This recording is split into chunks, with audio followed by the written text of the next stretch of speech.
Curious Lloyd. Think you've got the Vikings pegged? With all the pictures and stereotypes out there, there's probably a lot you've never heard about the sea-thieving Scandinavians, who raided and settled coastal sites in the British Isles and beyond between the 9th and 11th centuries. So in today's video, we shall look at 10 surprising facts about the Vikings that you may have not known about.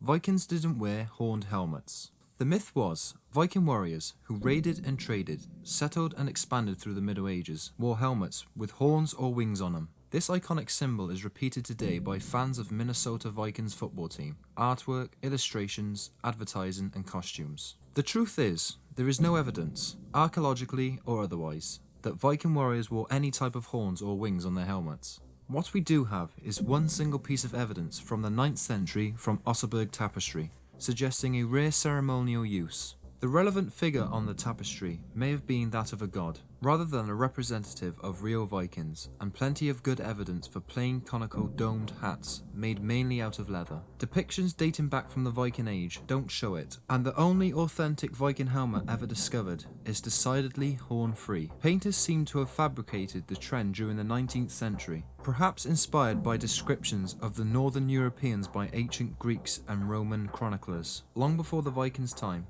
Norse and Germanic priests did indeed wear horned helmets for ceremonial purposes.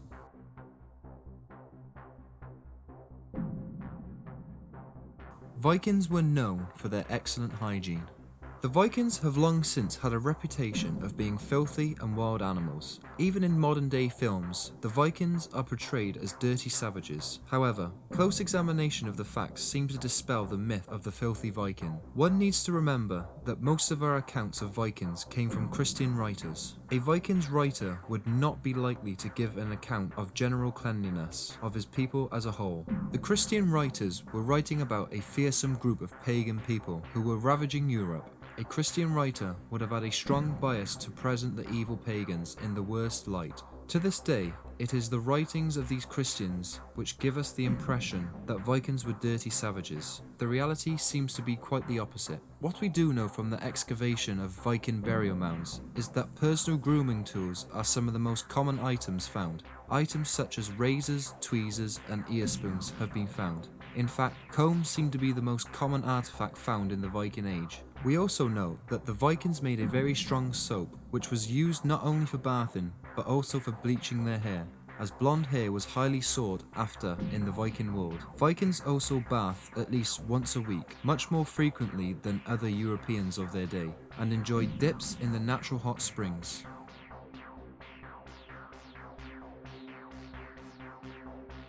Vikings used a unique liquid to start fires. Clean freaks thought they were. The Vikings had no qualms about harnessing the power of one human's waste product. They would collect a fungus called torchwood from tree bark and boil it for several days in urine before pounding it into something akin to felt. The sodium nitrate found in urine would allow the material to smolder rather than burn, so Vikings could take fire with them on the go.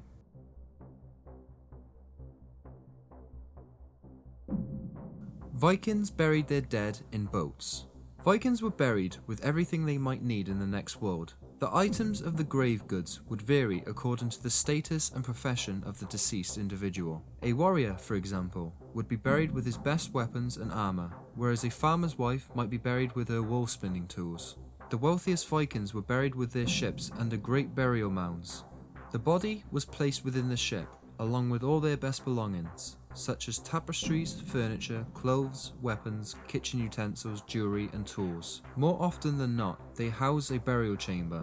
Sometimes, the ship containing the body were set alight on funeral pyres to speed up the journey to the afterlife. Ships were very expensive, so many Vikings marked their burial site with stones and boulders arranged in an outline of a ship. Sometimes, Vikings were buried with their horses, dogs, oxen, and even their servants. In the British Isles, the Vikings adopted the practice of using carved gravestones to mark their site of burial. These often contained images of animals and were painted in bright colours.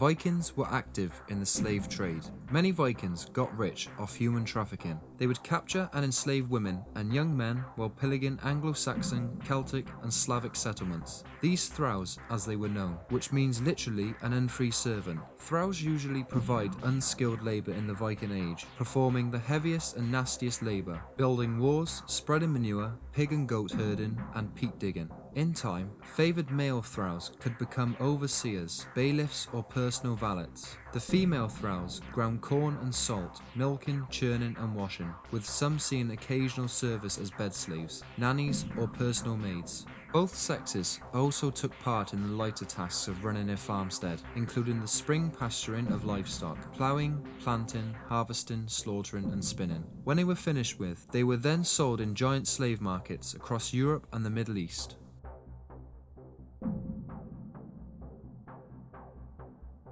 Viking women enjoyed some basic rights. Viking girls were married at the age of 12 to 15.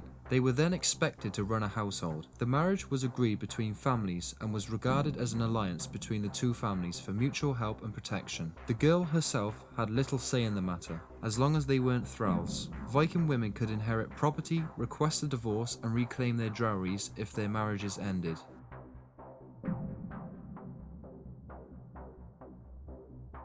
Viking men spent most of their time farming. This may come as a disappointment, but most Viking men brandished scythes, not swords. True enough, some were callous pirates, who only stepped off their boats to burn villages, but the vast majority peacefully sowed barley, rye and oats, at least for part of the year.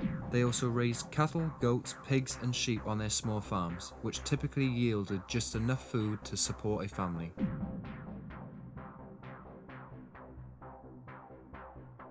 Vikings skied for fun. Scandinavians developed primitive skis at least 6,000 years ago, though ancient Russians may have invented them even earlier. By the Viking Age, Norsemen regarded skiing as an efficient way to get around and a popular form of recreation. They even worshipped a god of skiing, Allah. Kings and high lords indulged in skiing for entertainment, and sometimes had competitions where the best skiers could win prizes.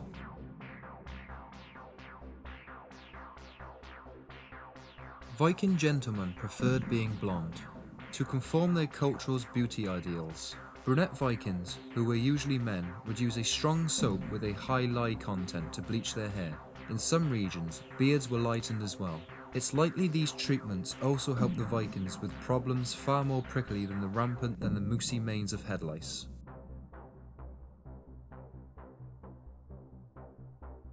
Vikings were never part of a unified group. Vikings didn't recognise fellow Vikings. In fact, they probably didn't even call themselves Vikings. The term simply referred to all Scandinavians who took part in overseas expeditions. During the Viking Age, the land that now makes up Denmark, Norway and Sweden was the patchwork of chieftain-led tribes that often fought against each other when they weren't busy wreaking havoc on foreign shores, that is. If you enjoyed this video, give it a like, and I will catch you Sunday with another video about harnessing the power of one of humans' fuck.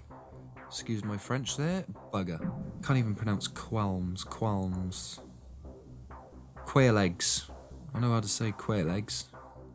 It's a little bird in it, I think. Quail eggs, yeah. That's not a fish, is it? Is quail a fish? I don't know. I'll have to look that up. I think it's a bird, I'm not sure. Oh well.